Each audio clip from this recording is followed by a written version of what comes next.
Well, farmers across the South are hunkered down as Hurricane Helene moves inland, taking a toll on crop production. Our good friend Brooks York with AgriSompo joins us now for more on crop insurance insight. Brooks, thank you for being here. Boy, a tough morning. I feel like every time we talk with you, we're talking about tropical storms and hurricanes. So let's talk about this one. What are the crops that are most in danger amid this current hurricane? You know, Suzanne, it does seem like that's the case over the last month. I guess that's the season of the year for hurricanes. But obviously, you know, when we see anything move into the southeast, cotton is our primary concern right now.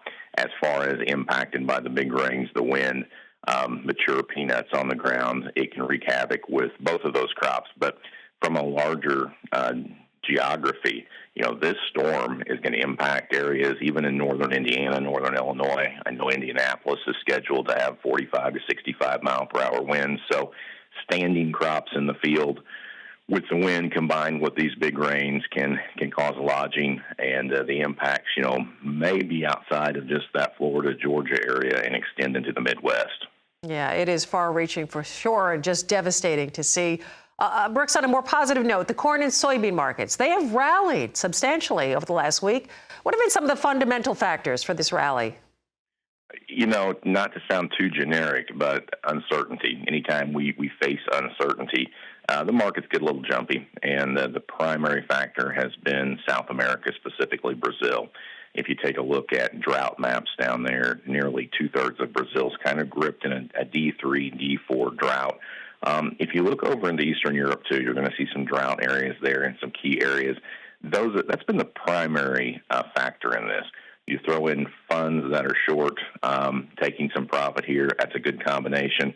There's also something that's going on behind the scenes, I think, in this corn market where you know, our carryouts or leftovers expected to be $2 billion. A lot of people can see that coming down to somewhere in the 1/8, and I think that sets a pretty good backdrop for, you know, maybe having some support here long term. Yeah, overall, Brooks, we're looking at all of this information, everything that we have as far as our data. How does this have an impact on how crop insurance works? You know, a rally at this time of the year, what it does is it changes the harvest prices that are out there. So we typically look at futures.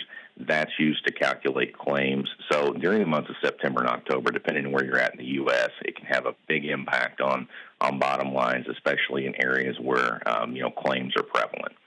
And a lot of folks watching right now, and some trying to think about what they're going to do next. How do they get a hold of you? You know, we're on the internet, AgriSompo.com. Also, we've got representatives across the country, marketing reps there. We'd love to answer any questions that you might have. Great stuff. Thank you, Brooks, as always. AgriSompo Producer Services Director Brooks York.